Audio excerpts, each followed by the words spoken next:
Hi everyone, welcome to the Castellani Art Museum and the Art Express program. My name is Alison Lytle, and today we are going to be creating museum mail. What's museum mail?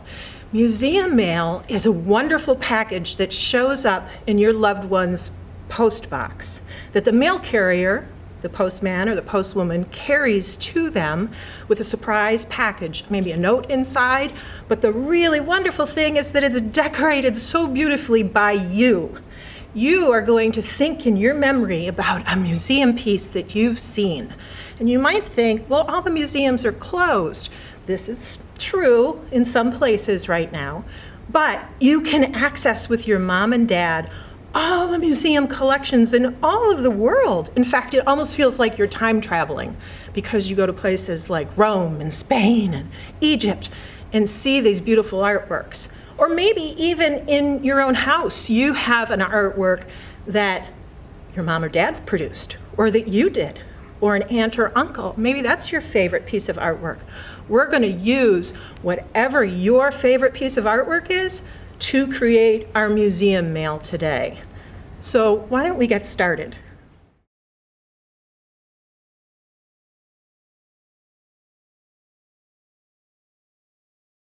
So for today's lesson, you're going to need a box or a mailing envelope.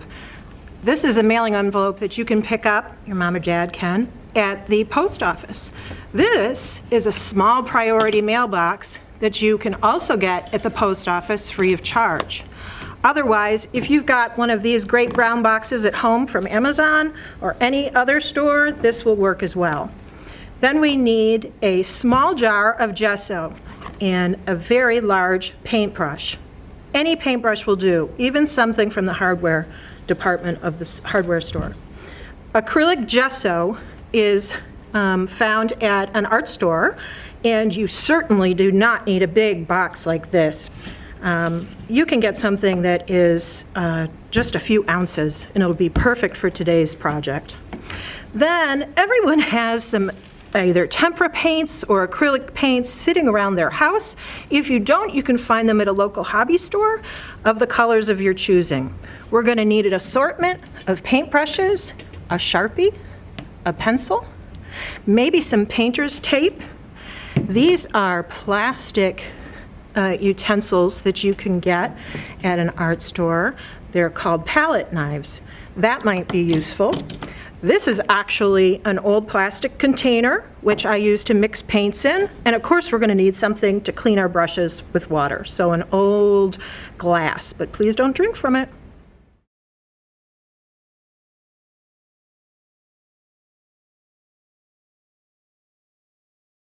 All right, is everyone ready to begin? Terrific. So I have one question for you.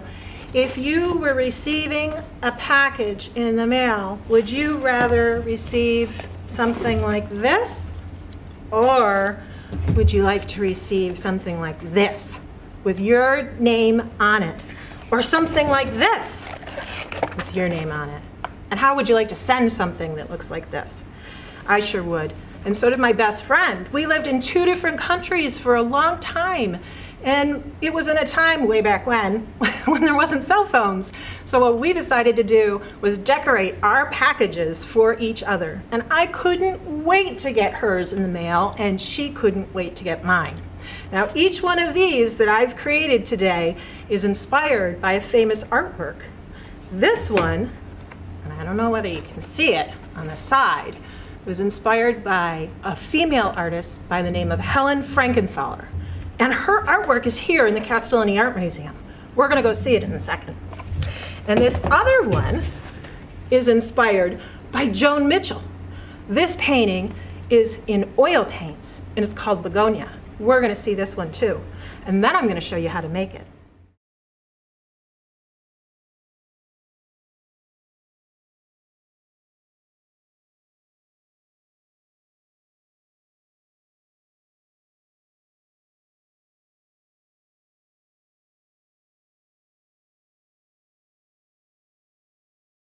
Okay, we're all set. So the first step in this project is to gather your boxes that you're going to be painting. And we have here the priority mailbox priority box. The priority box that I was talking about earlier, and it has something called perforated edges. Now, this might be a little tricky for you to put together, so you may want to actually get some help from mom and dad. But you can definitely do this part, which is applying the gesso. And the gesso is a white material. It's a little bit like glue and paint mixed together. Kind of looks like whipped cream that has gone bad.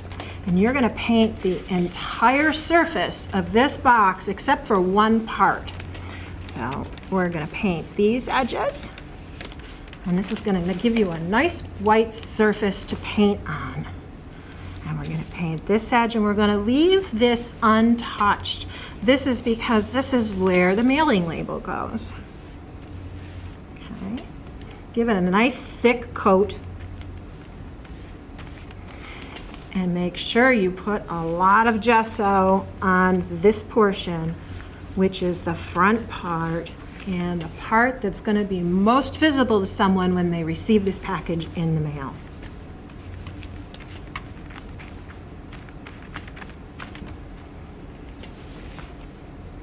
I like these brushes because they're nice and big, and you can get them at the hardware store, or maybe even your dad or your grandpa or your uncle has one in his workshop that you can borrow. Okay, so this box is actually all set, it's all gessoed, and we probably need to do it another time, okay? This is an example of the mailing envelope that I told you about before that has already been gessoed once. Again, we're gonna leave this spot completely untouched. That's so the mailing label can go there. But let's try to put a second coat on here so you can see the difference.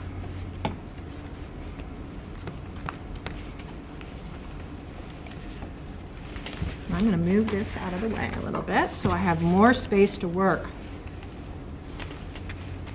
Oh, and it's really covering nicely on the second coat on this mailing envelope. That's going to give me a really, really beautiful surface to draw on. And then I'm going to paint on it too. Okay, so this is going to take a little while to dry, all right? You're going to have some time now to be able to go with your mom and dad and look at the computer and look at a museum site, maybe even check out the Castellani Art Museum or the Museum of Modern Art or a museum in Egypt or in Italy. And start thinking about the artwork that you want to paint on the surface of your mailing envelope for your dear friend. Okay?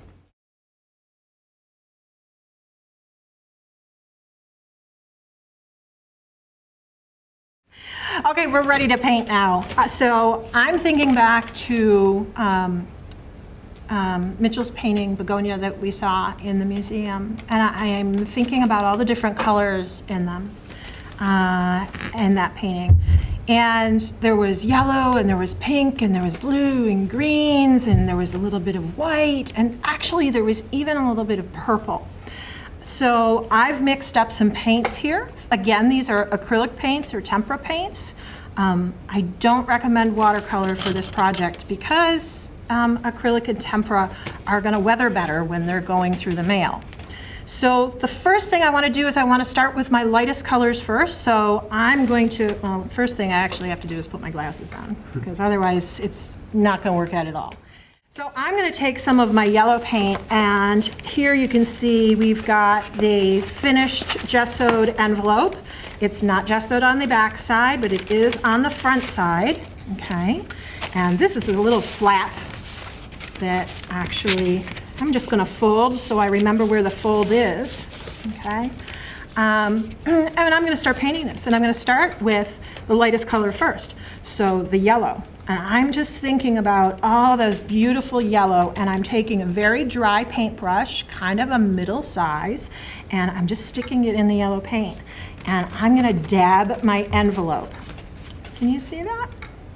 Just going to dab it with paint, and you know what? It can be even really thick. And remember, this is kind of going to be masqueraded by all these other wonderful colors that were in that painting that I love so much.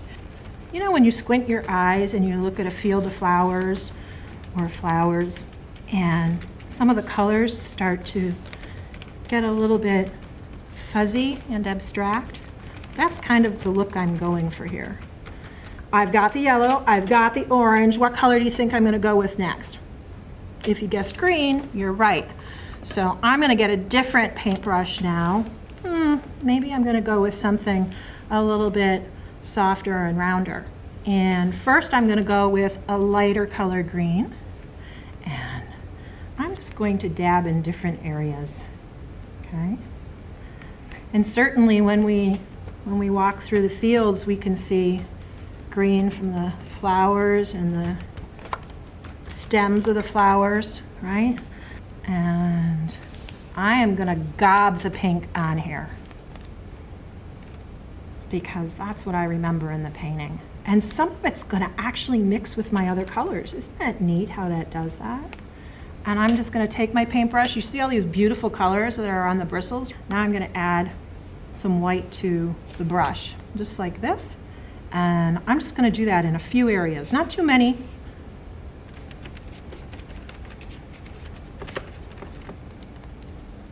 It's actually a purpley blue color. Ooh, look at that color. Do you like that? I do. And I'm going to add a little bit of that up at the top. I think this is done.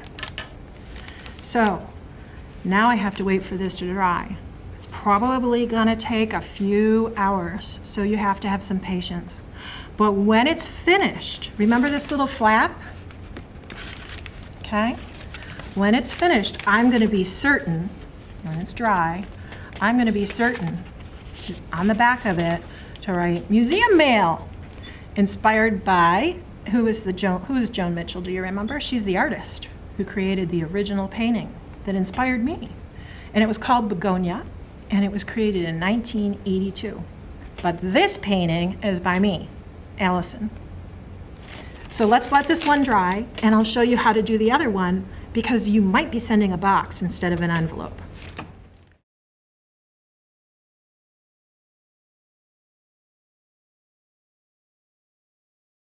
Okay, so this is our dried masterpiece, and we are ready to send this in the mail. And we have actually put our title down here, and I am going to already place my little mail envelope to and from sticker on it.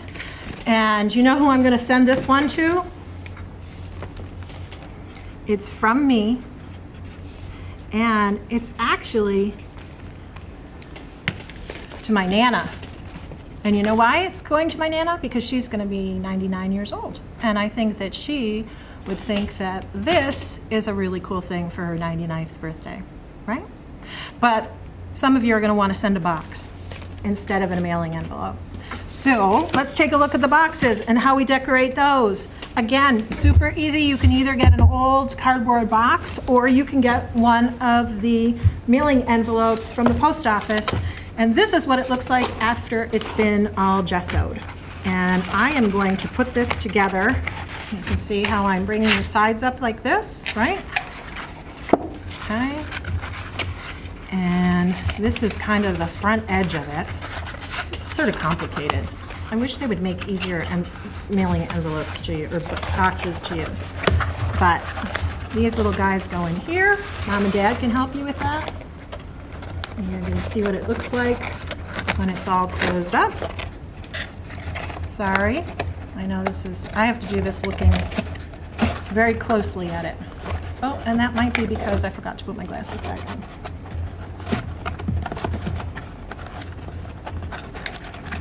Okay, a little bit of difficulty here. There we go. All right. So this is what the box looks like when it's all gessoed. Okay. And this is actually a little sticker on the edge of the box. So when we're done, we can pull the sticker off and we can turn the flap over. All right. As you remember, this is where on the flap I put the information regarding the museum mail and who it was inspired by. This one is Helen Frankenthaler. Oops. Whoops. This one's inspired by Helen Frankenthaler. So let's go and create our box. So I'm all set. I am going to do a little drawing of this first so that I kind of remember more or less what the painting looked like, right? It's actually print, it's not even a painting. And this one is in the Castellani Art Museum too, right? I'm just getting the outline done sort of here, and it's very quick. And again, you can do your own interpretation, right? You're looking at this upside down, so I'm going to turn it right side up for you, okay? So the first thing I want to do is paint the whole outside of the blocks, and that is going to be painted blue. I'm doing it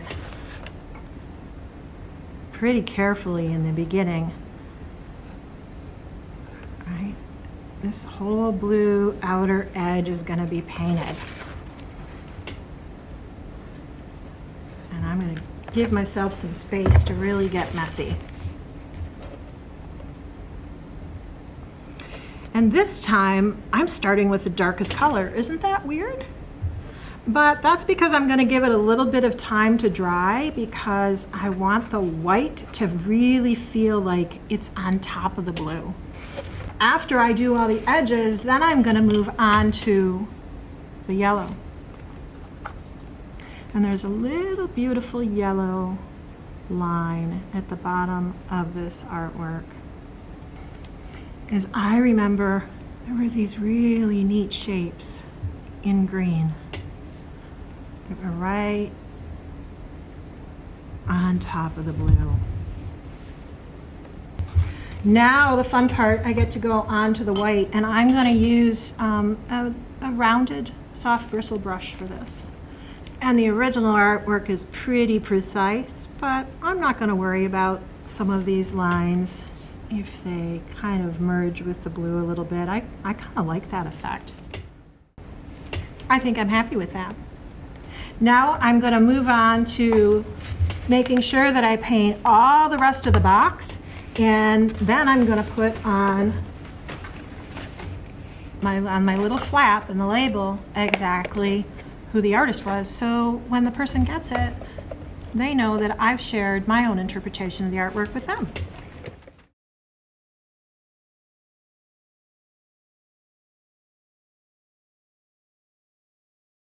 Thanks for joining me today. I'm so excited to see what you created with your museum mail. These are mine. I'd love to see yours. If you'd like to send us your beautiful museum mail creations, then please do. In the box below, you can see how you can share that with us on our social media pages. And just make sure that when you put the mailing label on your museum mail that you don't fill anything in before you take the photograph and send it in. We'd love to share them with the rest of the world. So thanks for joining us, and I'll see you next time.